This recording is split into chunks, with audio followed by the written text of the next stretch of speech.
ಹೌದು ಹೌದೌದು ಹೌದು ಹೌದು. Thank you sir, thank you. ಎಲ್ರಿಗೂ ನಮಸ್ಕಾರ. Thank you so much. ನನ್ನ ಮುಖದಲ್ಲಿರೋ ಖುಷಿ ನೋಡಿದ್ರೆ ಅನಿಸ್ತಾ ಇದೆ ಅನಿಸುತ್ತೆ. ಎಲ್ಲ ತುಂಬ ಇಷ್ಟಪಟ್ಟು ಒಂದು ಹೊಸ ಜಗತ್ತಿಗೆ ಹೋಗಿ ಬಂದ್ವಿ. ಅಪ್ಪ ಮಗಂದು ಎಮೋಷನ್ ಚೆನ್ನಾಗಿದೆ, ಓವರಾಲ್ ಸಿನಿಮಾ ಕಟ್ಟಿರೋ ರೀತಿ ಚೆನ್ನಾಗಿದೆ ಅಂತ ಹೇಳ್ತಾ ಇದ್ದಾರೆ. ಸೊ ನಾನೊಂದು 7-8 ಇಯರ್ಸು ಈ ಸ್ಕ್ರಿಪ್ಟ್ ಬಗ್ಗೆನೇ ತುಂಬ ಡೀಪಾಗಿ ಇನ್ವಾಲ್ವ್ ಆಗಿ ಆಗಿ ಆಗಿ ಆಗಿ ಆ, ಇಲ್ಲ ಇದೇನಾದ್ರು ಒಂದು ಮಾಡಲೇಬೇಕು ಅನ್ನೋ ಥರ ಒಂದು ಇಂಟೆನ್ಷನಲ್ಲೇ ಬರ್ತಿದ್ದು. ಜನಕ್ಕೆ ರೀಚ್ ಆಗಿದೆ, ಜನಕ್ಕೆ ಇಷ್ಟ ಆಗಿದೆ ಅಂತ ಭಾವಿಸ್ತೀನಿ. ಆ, ಅಷ್ಟೇ ಸರ್, ಇನ್ನೇನು ಹೇಳೋಕ್ಕೂ ಆಗಲ್ಲ. ಹೌದು ಹೌದು ಹೌದು ಸರ್, ಹೌದು ಹೌದು ಹೌದು ಹೌದು ಮ್ಯಾಮ್, ಹೌದು. ನಾನಾದರೆ ಸಿನಿಮಾ ನೋಡಿ ಹೇಳೋದ್ಕಿಂತ ಅದೊಂದು ಫಸ್ಟ್ ಡೆಬ್ಯೂ ಡಿರೆಕ್ಷನ್ನು, ಆ ಒಂದು ಫೀಲೇ ಬೇರೆ ಅಲ್ಲ. ಈ ದಿನಕ್ಕೋಸ್ಕರನೇ ಕಾಯ್ತಾ ಇದ್ದಿದ್ದಲ್ವ ನಾವು ಇಷ್ಟು ವರ್ಷ. ಸೊ ಅದೊಂದು ರೀಸನ್ಗೋಸ್ಕರನೇ ನನಗೂ ಎಮೋಷನ್ ಕಂಟ್ರೋಲ್ ಮಾಡೋಕ್ಕಾಗಿಲ್ಲ. ಬಟ್ ಸಿನಿಮಾ ನೋಡಿ ತುಂಬ ಜನ ಎಮೋಷ್ನಲ್ ಆದರು.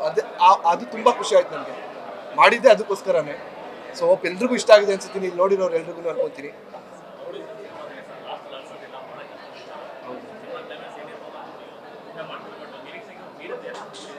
ಹೌದು ಹೌದು ಹೌದು ಸರ್, ಹೌದು. ಇಲ್ಲ, ಅದು ಪ್ಲಾನಿಂಗ್ ಮಾಡ್ಬೇಕಾದ್ರೆ ಹಂಗೆ ಅಂದ್ಕೊಂಡಿತ್ತು. ರೆಗ್ಯುಲರ್ ಪ್ಯಾಟ್ರನಲ್ಲಿ ಒಂದು ಹೊಡೆದಾಟದಲ್ಲಿ ಎಂಡ್ ಮಾಡಬಾರ್ದು, ಇದು ಬೇರೆನೇ ರೀತಿಯಲ್ಲಿ ಎಂಡ್ ಮಾಡಬೇಕು ಅನ್ನೋದು ಅದು ಪ್ಲಾನಿಂಗ್ ಸ್ಟಾರ್ಟಿಂಗಿಂದನೂ ಅದು ಡಿಸೈಡ್ ಆಗಿಬಿಟ್ಟಿದೆ. ನಾನು thank you so much sir, thank you. ಎಲ್ಲರೂ ನಾಳೆ ಹತ್ರದಲ್ಲಿರೋ ಥಿಯೇಟರ್ಸ್ಗೆ ಸಿನಿಮಾ ಬಂದು ನೋಡಿ, ಖಂಡಿತ ನಿಮ್ಗೆ ಇಷ್ಟ ಆಗುತ್ತೆ ಅಂತ ಭಾವಿಸ್ತೀನಿ. Thank you so much. ತುಂಬ ದಿನಗಳಾದ್ಮೇಲೆ ಈ ಪರಿಸರದಲ್ಲಿ ಈ ವರ್ಲ್ಡ್ನ ಕ್ರಿಯೇಟ್ ಮಾಡಿರುವಂಥ ಸಿನಿಮಾ ಇದು. ಅಂದರೆ ಈ ಅಂಡರ್ ವರ್ಲ್ಡ್ ಟೆರರಿಸಂ ಸಿನಿಮಾಗಳು ಇಷ್ಟೊಂದು ಇಂಪ್ಯಾಕ್ಟ್ಫುಲ್ ಆಗಿ ಇತ್ತೀಚಿನ ದಿನಗಳಲ್ಲಿ ಯಾವುದು ಬಂದಿರಲಿಲ್ಲ, ಇಷ್ಟು ಚೆನ್ನಾಗಿರುವಂಥದ್ದು.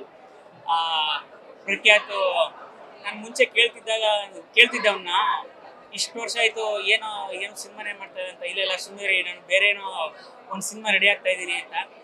ಬಹುಶಃ ಅವನು ಅಷ್ಟು ವರ್ಷ ಯಾಕಾದ ಅಂತ ಈ ಸಿನಿಮಾ ನೋಡಿದ್ರೆ ಗೊತ್ತಾಗುತ್ತೆ. ಮಾಸ್ತಿಯವ್ರ ಡೈಲಾಗ್ ಆಗಲಿ, ಚೇತನ್ ಅವರ ಡೈರೆಕ್ಷನ್ನು, ಮತ್ತು ಎಲ್ಲಕ್ಕಿಂತ ಹೆಚ್ಚಾಗಿ ಇದು ನಮ್ಮ ಡಾಲಿ ಪಿಕ್ಚರ್ಸ್ದು ಮತ್ತೊಂದು ಸಿನಿಮಾ. ಸೊ ನನಗೆ ಬಹಳ ಹೆಮ್ಮೆ ಇದೆ. ಅಂದರೆ ಧನಂಜಯಂದು ಯಾವಾಗಲೂ ಒಂದು ಆಸೆ, ಅಂದರೆ ಇಂಡಸ್ಟ್ರಿಗೆ ಹೊಸ ಹೊಸ ಟೆಕ್ನಿಷಿಯನ್ಸು, ಆ್ಯಕ್ಟ್ರಸ್ನ ಕೊಡಬೇಕು ಅಂತ.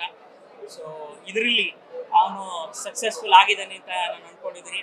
ಸೊ ಎಲ್ಲರೂ ದಯವಿಟ್ಟು ಬಂದು ಈ ಸಿನಿಮಾನ ಥಿಯೇಟ್ರ್ ನೋಡಿ. ಆಮೇಲೆ ಈ ಸಿನಿಮಾದಲ್ಲಿ ಈ ಕ್ಯಾರೆಕ್ಟರ್ಗಳು ಎಲ್ಲೋ ಹಳೆಯ ಸಿನಿಮಾಗಳಲ್ಲಿ ನಾವು ಕಡಿಪಿಡಿತರ ಸಿನಿಮಾಗಳಲ್ಲಿ ಒಂದೊಂದು ಕ್ಯಾರೆಕ್ಟರ್ನು ಭಾಳ ಚೆನ್ನಾಗಿ ರಿಜಿಸ್ಟರ್ ಆಗ್ತಾ ಇತ್ತು. ಆ ಥರದ್ದೊಂದು ಸಿನಿಮಾ A to Z ಅನ್ನೋ ಕ್ಯಾರೆಕ್ಟರ್ನು, ಆ ಥರ ಭಾಳಷ್ಟು ಕ್ಯಾರೆಕ್ಟರ್ಗಳು ಮನಸ್ಸಲ್ಲಿ ಉಳಿಯುತ್ತೆ. ದಯವಿಟ್ಟು ಎಲ್ಲರೂ ಬಂದು ಇದನ್ನ ಥಿಯೇಟ್ರಲ್ಲಿ ನೋಡಿ ಅಂತ ಕೇಳ್ಕೊಳ್ತೀನಿ. Thank you.